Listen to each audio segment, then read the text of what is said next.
Hey guys, welcome back to today's video. Today is Saturday, November 7th, 2020, and the election is now over. Well, sort of.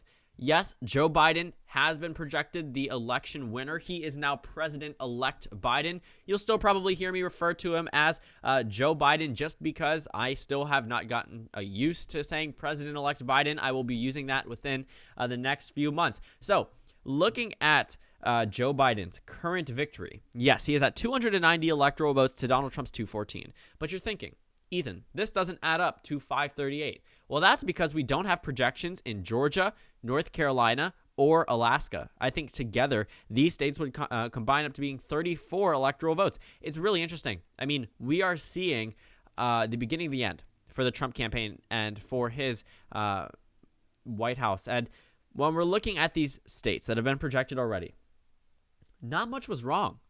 I mean, yes, the margins were way off. The margins in the polling data were way off.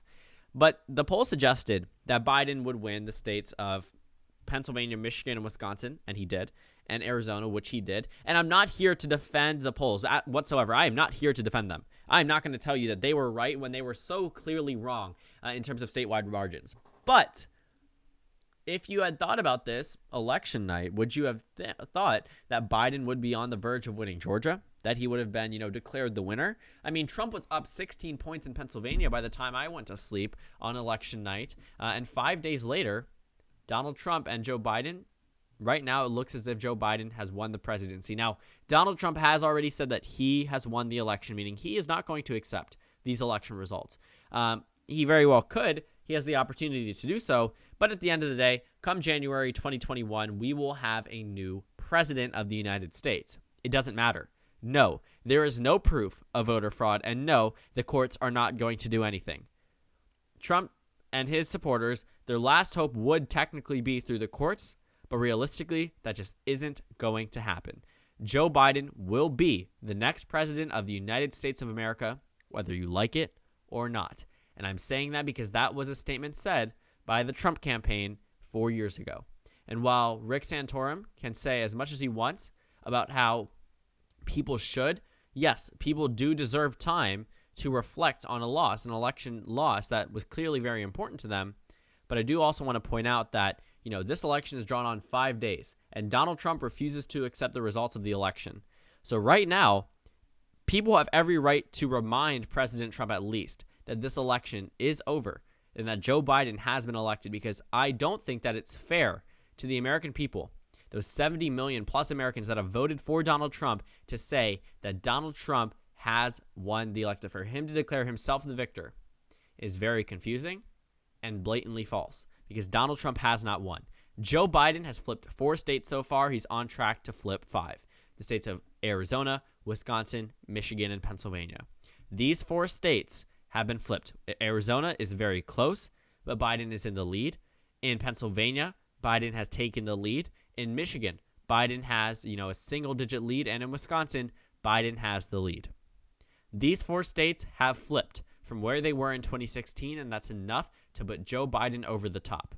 Donald Trump will be a one-term president, at least as it stands today. He could end up running in 4 years. That's entirely up to him, but he will be a one-term president for right now. So the fact that Joe Biden and Kamala Harris will be entering into the White House will be history. We have the second Catholic president elected, the first being John F. Kennedy, and the first woman in the White House, Senator Kamala Harris, now Vice President-elect of the United States. We have a woman vice president, and I know that sounds very, weird to say, but that's the reality of the situation. We have a second dude in the White House. So when we're looking at where Biden did well, he did well in certain regions of this country that, Donald Trump did well 4 years ago. In Erie, we have a state that, a county that's typically a bellwether between Donald Trump and Joe Biden, or really Democrat versus Republican. Trump won it over Hillary, Obama won it over Romney and McCain. Now Biden wins it over Trump. And also, turnout was super crucial in these districts, Philadelphia, Chester, Delaware, Montgomery. And also, let's go ahead and find Pittsburgh. Let's see, actually, let me see if we can, it should be actually right around there. But Joe Biden, has won that region that typically is also a bellwether, and it also was exceptionally close. In Michigan, we saw Joe Biden run up the numbers in very crucial parts of the state when we're talking about Detroit. When we're talking, Wayne County was what the Democratic Party was waiting on. They really were waiting on more votes to come out of Wayne County, and they did. And also, roughly the Ann Arbor region, we also saw the Democratic Party do much better, and they were able to win in areas. I think this is Kalamazoo, where, Joe Biden got a very significant portion of the votes that was enough to flip the state from red to blue. And he just ran up the numbers, did much better than Hillary Clinton. And while the margin wasn't exactly as resounding as we thought he would win by a likely margin. It's a victory regardless. It's a double-digit state in terms of electoral count. It really made the difference. Take away 16 from Joe Biden. Sure, he still wins, but it's nowhere near as large of a victory. It's also an indicator state. I said, look to Michigan, Pennsylvania, and Wisconsin, because of these states, they typically vote together, all three of them. And then if one of them ends up moving out of a certain column that the rest are expected to go, you can expect the others to follow suit. Wisconsin, Michigan, Pennsylvania, all of these states very well could have gone to the Republican Party if we just swung the states just a few percentage points. So last-minute efforts and all of the money spent in these three states were worth it for the Biden campaign. He ended up winning them. But you also have to acknowledge that they were exceptionally close compared to what we thought. We saw that Washington Post poll that had Wisconsin at plus 17 for Biden. He didn't even win it by a percentage point. So I just wanted to keep that in mind. But we were looking at Milwaukee, huge region of the state of Wisconsin. A lot of votes from this state helped Biden carry the victory. All on the backs, really, of black organizers, black women organizers specifically, not only in the Rust Belt, but also in Georgia.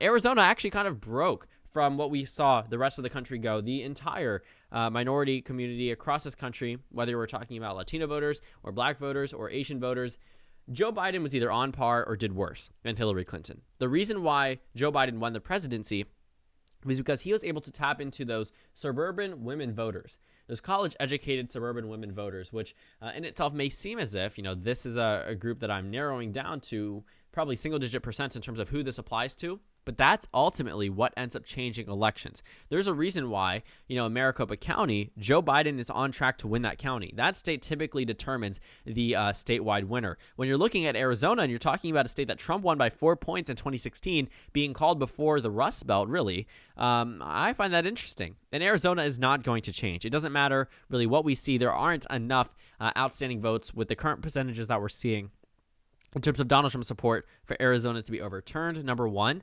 Or number two, that Donald Trump actually is able to win this state. When I say overturned, I mean with a retracted call, saying it is now too close to call. But even if that scenario did occur, Joe Biden still wins the presidency. The election, while, isn't exactly over yet till we see North Carolina and Georgia, the Democratic Party can take a collective sigh of relief that they have won this presidency and that Donald Trump will, in fact, be a one-term president.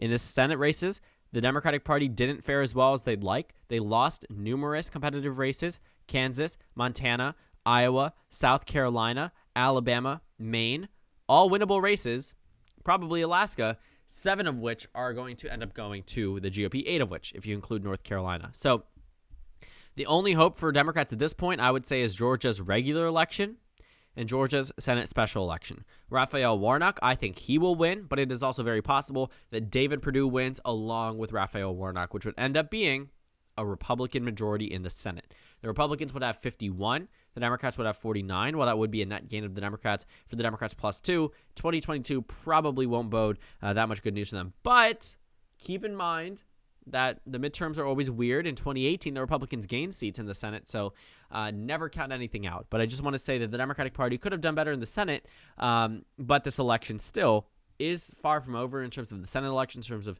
who wins the Senate majority, because even if North Carolina and Alaska go red, well, then the Democrats are still at the possibility of winning the Senate because they now have the White House. And in the House of Representatives, the Democrats haven't necessarily officially won the House. However, it looks like a lot of these races are going to be called sometime soon. The Republican Party did very well in comparison to 2018. They are winning back states, or really winning back districts that they previously didn't have, competitive districts that have open races that are still with very few votes remaining, that they are currently in the lead. So the Republican Party, while they did well in some of these districts, still won't be able to take the majority. But I just wanted to point out that the Democrats were expecting to gain seats, not really play defense. So Long story short, Joe Biden has won the presidency. He may have a tough time enacting anything. He will have the House following this election, but he may not have the Senate. That's up to those January 5th, 2021 Georgia Senate elections. But looking at the presidential race, we see 4 states flipping. It's possible that another state flips. Nebraska's 2nd district has also flipped. And also, North Carolina is technically still up for grabs.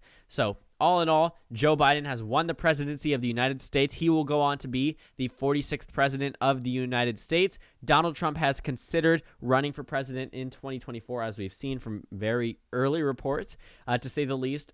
But Donald Trump has also not publicly conceded this election. He has not said definitively that this election is over. He has declared victory this morning. He declared victory 5 days ago. He says that they're going to go to the courts, that they have major, proof of voter fraud. And until that is given, and until we see this major proof of voter fraud, I will be referring to Joe Biden as President-elect Biden. Donald Trump will be leaving the White House come January 2021. And as much as he says that he truly did win this election, unless there is proof, providing evidence to the contrary that Joe Biden will be the next president, I will not be, dabbling into these, court issues, because at the end of the day, these votes have already been counted. They're going to be certified in just a few weeks, maybe 2 weeks from now. Joe Biden should be very happy with these results. Democrats around the country should be very happy knowing that they have defeated Donald Trump. The Senate and House may not have turned out the way that they'd like. However, Donald Trump will no longer be their president following January 2021. So Joe Biden did, I guess you could say, worse than expected, but still might very well flip the state of Georgia. He's on track to do so, and that would be very important given that Georgia hasn't gone blue in nearly 3 decades. So just wanted to update you guys. The map right now is 290 to 214. I will update you guys more when I find out more information about Georgia. Hopefully there will be a call soon. And North Carolina, we probably won't know till next Friday. Or actually, since it's this week, this Friday.